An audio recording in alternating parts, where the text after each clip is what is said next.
Bien, ¿me permiten orar? ¿Oramos? ¿Sí?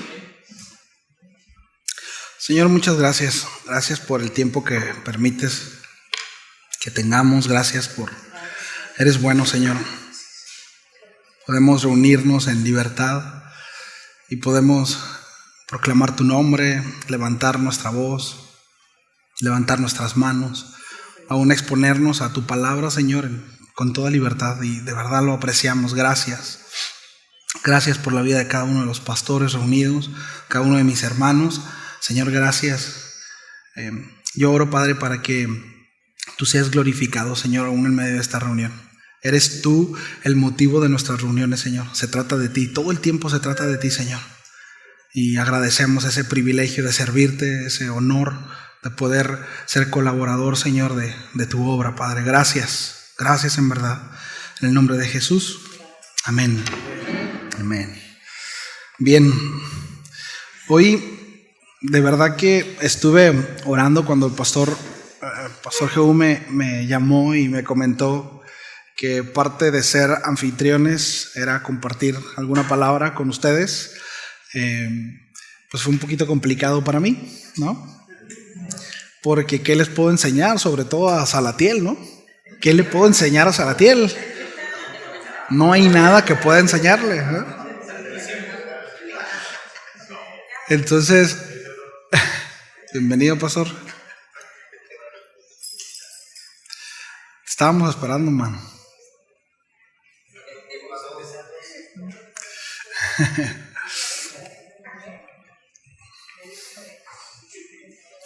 Entonces, sí fue algo complicado, pero bueno, hoy quiero hablarles desde el corazón.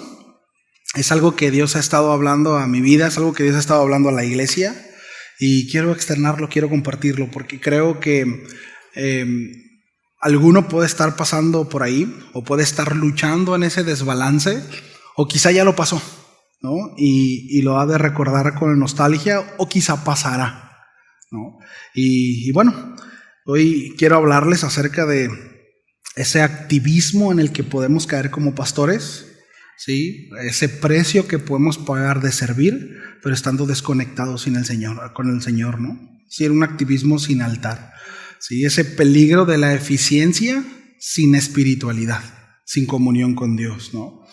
Entonces es una realidad que como pastores buscamos tener un sistema de discipulado impecable, ¿no? Es decir, un trazo doctrinal preciso, transmisiones en vivo sin fallas, son casi imposibles, ¿no? Sí, eventos masivos, una buena reputación ministerial. Pero, ¿qué sucede cuando todo esto pasa? Sí, pero es a costa de una vida devocional seca, un matrimonio distante e hijos que ven el ministerio como un ladrón, como el ladrón de papá, ¿no? Es decir, ¿vale la pena? ¿Sigue siendo parte del llamado de Dios? ¿Sí? Porque creo que es una línea muy delgada, ¿no? Entonces, nosotros en la congregación estamos viendo la serie de Génesis. Y acabamos de pasar hace algunas semanas por el capítulo 4 y quiero que vayamos allá, Génesis 4, porque conocen el contexto, está hablando a partir de aquí habla acerca de la genealogía de Caín, y hay algo muy interesante en los hijos de Caín y en estas generaciones, ¿sí? Y cuando estemos ahí me dicen para leer, voy a leer a partir del versículo 16 al 24.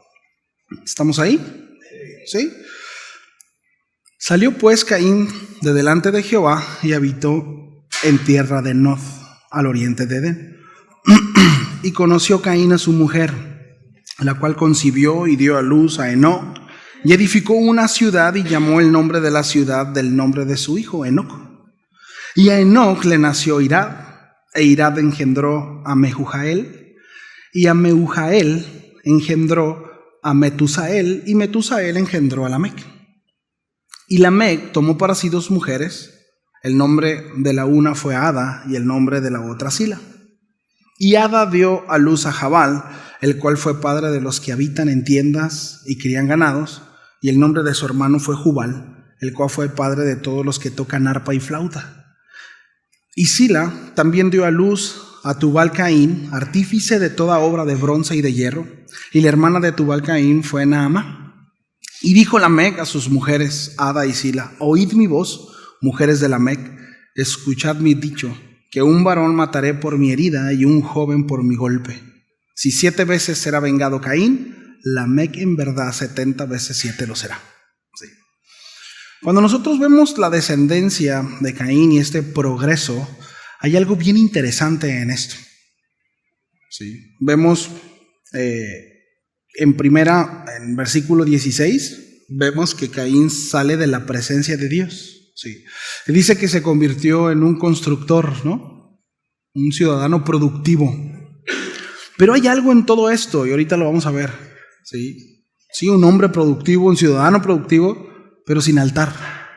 No había Dios, no había devoción. Edificó una ciudad fuera de la comunión con Dios. Sí. La descendencia de Caín destaca en varias áreas. Dice que Enoc, ¿no?, fue el primer urbanista. De hecho, la palabra Enoc significa consagrado o dedicado. Y es bien interesante porque Caín le pone a esta ciudad que edificó precisamente consagración, pero en el contexto que nosotros vemos esto, Caín no está consagrando ni su ciudad ni su hijo a Dios. De hecho, está fuera de la presencia de Dios. Vemos que está consagrando una ciudad para sí mismo, para su legado. Sí. Y bueno, Enoc, el primer urbanista. Jabal dice ahí que padre de los ganaderos nómadas, padre de la economía. Sí. Jubal, padre de la música, un desarrollo cultural y artístico. Tubal-Caín dice que era innovador de la tecnología, ¿no? La metalurgia avanzada, un gran herrero, de esos que hay por aquí a contraesquina, ¿no? Ahora, todo esto muestra una sociedad en expansión, creatividad, progreso, ¿sí? De nuevo, pero no hay altar, no hay dependencia de Dios, ¿sí? Todo muestra, repito, virtud, pero no devoción. Hace 6 años, ya casi 7 años, cuando tomamos la responsabilidad de la congregación, alguien me dio un muy buen consejo, un pastor, y él me dijo: cuídate cuando aprendas a hacer las cosas. Me dijo: cuídate cuando aprendas a ministrar, cuídate cuando aprendas a predicar, cuídate cuando aprendas a aconsejar, porque cuando aprendes a hacer las cosas, serás tentado a no depender de Dios, porque ya lo sabes hacer, ¿no? ¿Y cuántas veces no somos tentados, en este caso como pastores, ¿no?, a hacer las cosas por nuestra propia fuerza, por nuestras virtudes, ¿sí?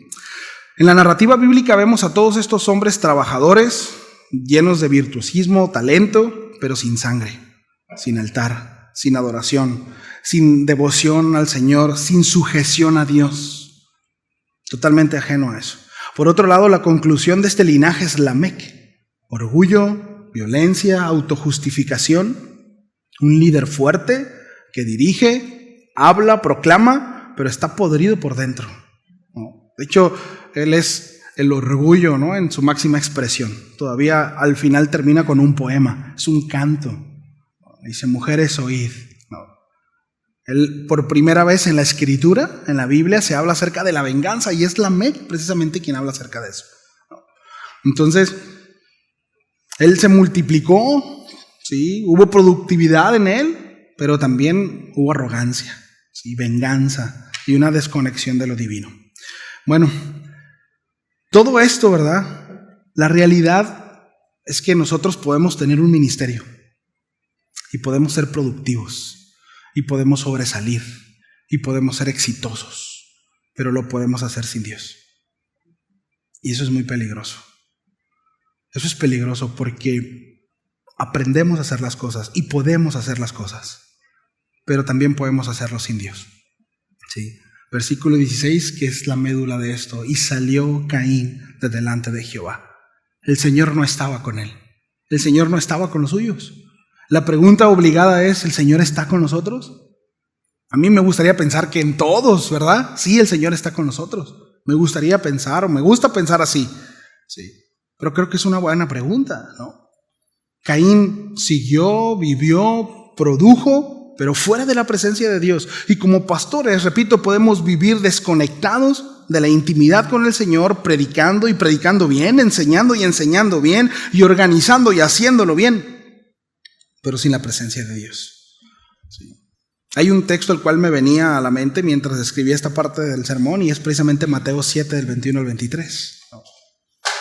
Aquellos que se presentan delante del Señor y le dicen: Señor, pero si en tu nombre echamos fuera demonios, en tu nombre predicamos, hicimos. Y lo triste de ese texto, es decir, lo escalofriante de ese texto, es que el Señor dice: apártense de mí, yo no los conocí. No los conozco. Sí, hicieron muchas cosas, pero no había intimidad, no había devoción, no había altar, había mucha actividad. Sí. Entonces, podemos ser excelentes administradores, predicadores, repito, estrategas, pero aún así ser extraños en la presencia de Dios. Y eso es muy peligroso. Entonces, hay un libro de Charles Spurgeon que se llama Llamados a Predicar. Y hay una parte, un capítulo que dice el ministro que no ora, así se llama ese capítulo. Y hay una frase que dice: el predicador que ora poco, predica en vano. El predicador que ora poco, predica en vano. No hay relación con Dios. Pueden ser buenas palabras, bien acomodadas, un buen trazo en la doctrina, pero no hay impacto espiritual, no hay peso, no hay transformación, no hay vida. Porque sin Dios, y lo sabemos, mis amados, según la Escritura, no hay fruto. Sí, Jesús fue claro en Juan 15, ¿no? Fuera de mí no pueden hacer absolutamente nada. Separados de mí nada pueden hacer. Entonces, en esta parte, Spurgeon toca que la sequedad del alma ministerial precisamente habla acerca de... Hay tres señales de alerta que él menciona acerca de esta sequedad del alma, ¿no? Y dice señales de alerta. Primero, dice, si tu preparación devocional se ha reducido a buscar un texto para predicar. Es decir, si tu semana tú vas a la Biblia porque vas a predicar, ¿no? Otra señal de alerta es: tu oración es funcional, pero no relacional. Y otra que dice Spurgeon es: tu alma está seca, pero tu agenda llena. ¿Cómo estamos, amados? Creo que son 3 puntos interesantes, ¿no? Debo de confesar que en algún momento he estado en alguna de las 3. No sé ustedes, pero en algún momento me he encontrado en alguna de esas 3. Y entiendo que debo de alejarme de eso. Y entiendo que debo de correr de ahí. Porque ese no es el llamado. Ese no es el llamado a pastorear. ¿Sí? Entonces, la realidad es que no podemos hablar de Dios, al Dios que no visitamos y al Dios que no conocemos. Así que por ética, ¿no? No podemos hacerlo. Caeríamos en hipocresía. No podemos alimentar el rebaño si no estamos alimentados nosotros. O no debiéramos. Entonces, hay una frase que me gusta mucho que dice: ovejas sanas paren ovejas sanas. Sí. Pero una oveja enferma, ¿sí? No podemos esperar un buen fruto de una oveja enferma. Sí. Sí. No podemos esperar un fruto positivo, ¿verdad? Sano de parte del Señor si no estamos sanos, ¿verdad? Entonces, necesitamos volver al altar.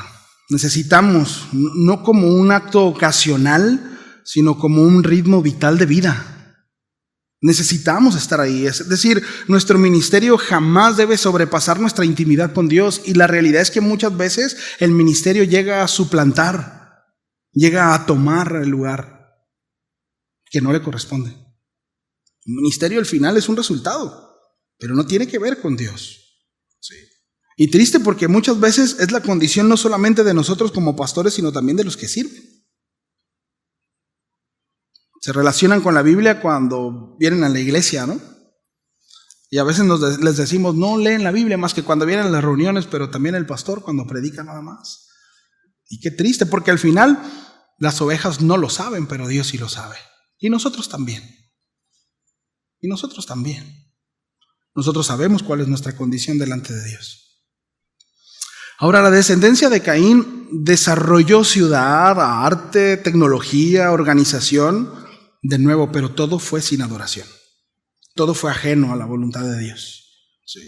Es una imagen de un activismo, ¿verdad? Vamos a trasladarlo y aplicarlo así, pero un activismo ministerial, ¿verdad? Puede haber redes sociales, eventos, de nuevo, sistemas de discipulado, transmisión en vivo, planes de crecimiento, pero ¿dónde está el altar? ¿Dónde está la devoción? ¿Dónde está la sangre?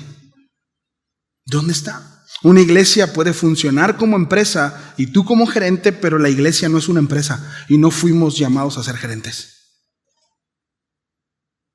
La iglesia son almas. Sí. Y de repente se pueden llegar a tomar ciertos principios, no digo que no, pero no fuimos llamados a ser gerentes. Y la iglesia no es una empresa.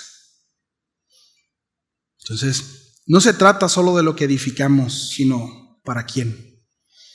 ¿Para quién lo hacemos? Y desde dónde estamos edificando. ¿De dónde está saliendo lo que damos?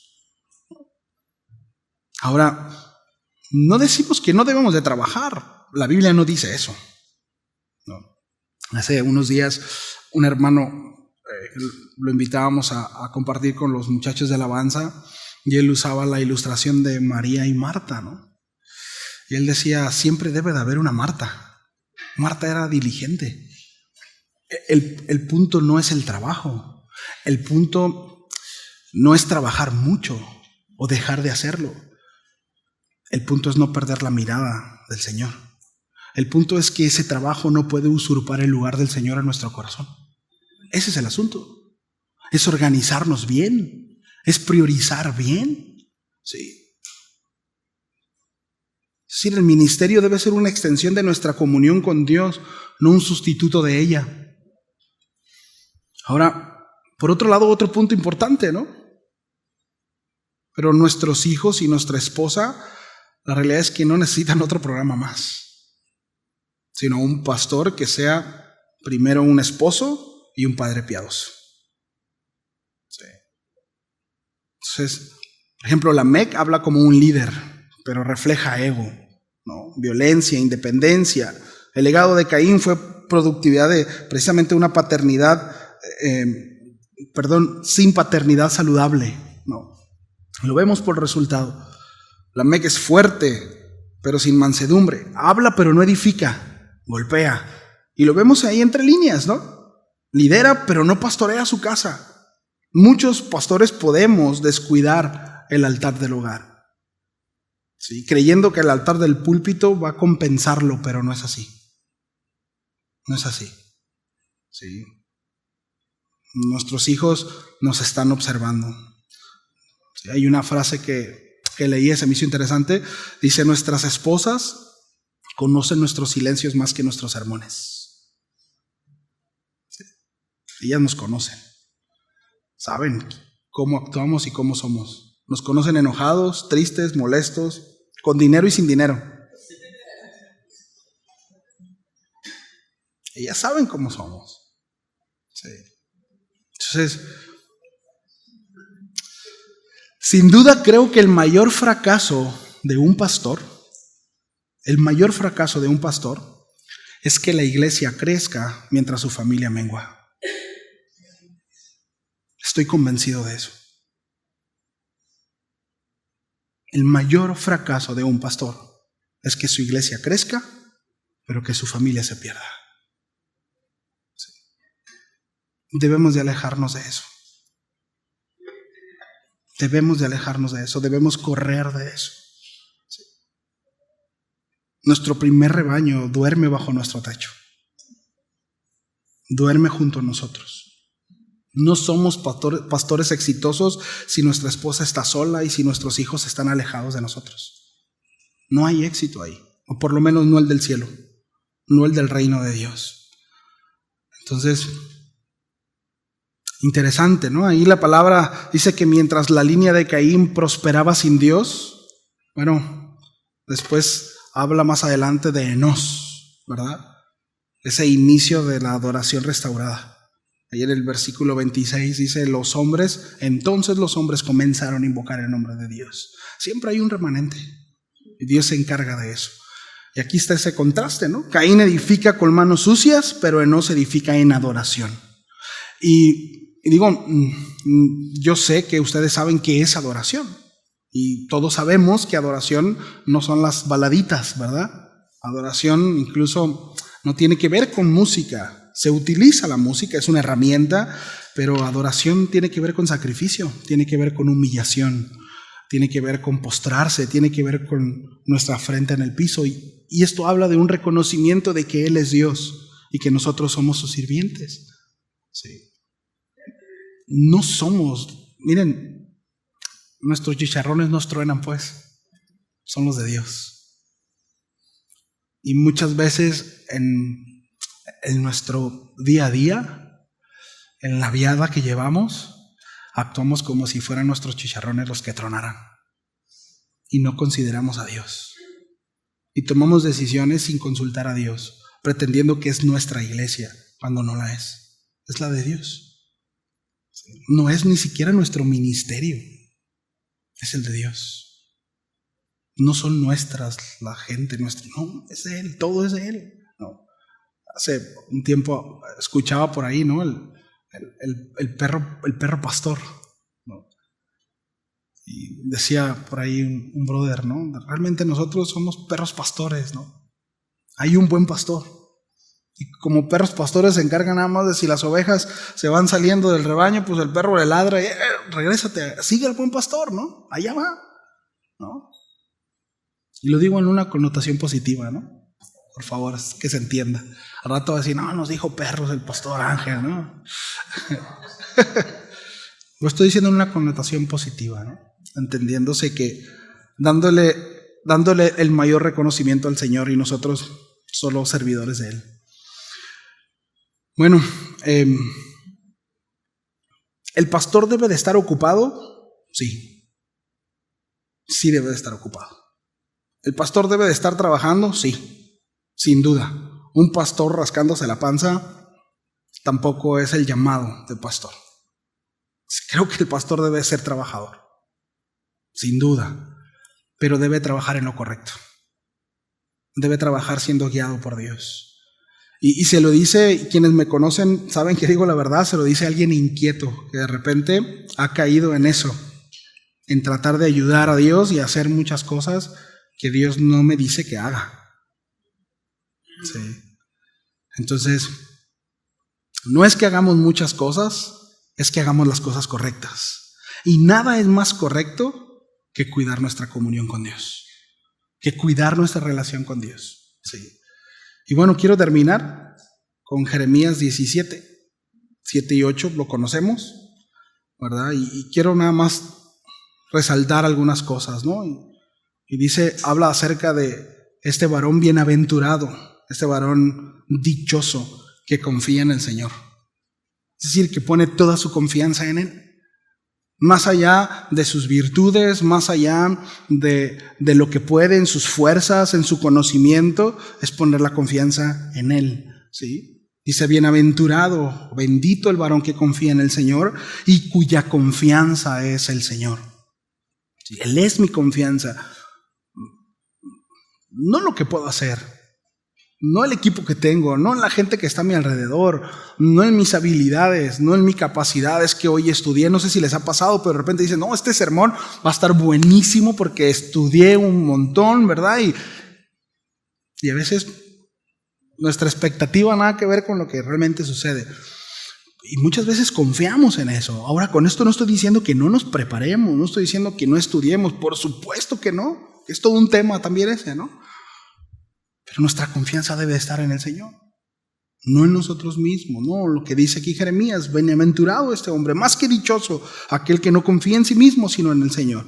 Dice, será como árbol plantado junto a las aguas. Sí. Y es bien interesante, de hecho el domingo lo comentaba con la iglesia, pero no habla de un árbol silvestre. ¿Lo ven? es un árbol plantado. Hay una intención. Está ahí porque alguien lo plantó. Y sin duda creo que Dios quiere que nosotros seamos como esos árboles. Sí. Es decir, Dios quiere tenernos en ese lugar. Y aquello que mantiene con vida a ese árbol, aún en los momentos de sequedad, que sigue dando fruto, dice Jeremías, ¿sí? Y la razón es porque está en esa agua. Es decir, eso tipifica al Señor, tipifica la presencia de Dios, ¿sí? Su palabra. Entonces, mientras nosotros estemos conectados con el Señor, mientras nosotros sigamos confiando en el Señor y no en un sistema, echaremos raíces en su palabra, ¿verdad? Confiando en Él, más allá de cualquier otra cosa, ¿verdad? Ser ese árbol con fruto, ¿verdad? En todo momento. Sí. Entonces, pastor, la verdad, con mi corazón se lo digo, ¿sí? No cambiemos el altar por la plataforma. No cambiemos la oración por una programación, ¿sí? Un ministerio sin altar es una ciudad sin presencia, operativa, pero vacía, ¿sí? Nuestra familia no es la iglesia, y entiéndase aquí porque a lo mejor puede chocar, pero nuestra responsabilidad primaria es la familia en casa, ¿sí? Y la familia, que es la iglesia, por supuesto, no es nuestra responsabilidad primaria, sino la que está en casa, ¿sí? Entonces, eso es lo que quería compartir. ¿Me permiten hacer una oración? Y después les voy a pedir a mis hermanos que nos sirvan la otra comida, ¿sí? Bueno, Señor, muchas gracias. Gracias por tu palabra, Señor. Gracias porque sin duda deseas que nos alejemos de confiar en nosotros mismos. Y es algo tan de la carne, Señor, tan del hombre. Y hemos de reconocer que muchas veces, Señor, hacemos las cosas según nosotros creemos estar bien. Y no te consultamos. Y creemos que porque va prosperando o porque nuestras expectativas se van cumpliendo, entonces tú estás detrás de eso. Pero no siempre es así, Señor. Líbranos de engañarnos a nosotros mismos. Líbranos, Señor, de vivir una pantalla pretendiendo ante los demás y aún entre nosotros mismos, Señor. Haznos entender que el pastorear, Señor, a la iglesia, el ser siervos tuyos, Señor, en primera instancia tiene que ver con una relación contigo. No podemos hacer nada si no estamos constantemente, Señor, relacionándonos contigo a través de la oración y a través de tu palabra. Yendo a ella, Señor, consultándola, amándola, conociéndola, estando atentos, Señor, a lo que tu voz nos quiere decir, siendo sensibles a tu espíritu. Reconocemos que lo necesitamos, Señor. Gracias, Padre, porque eres tú quien nos exhorta y eres tú quien nos llama, Padre.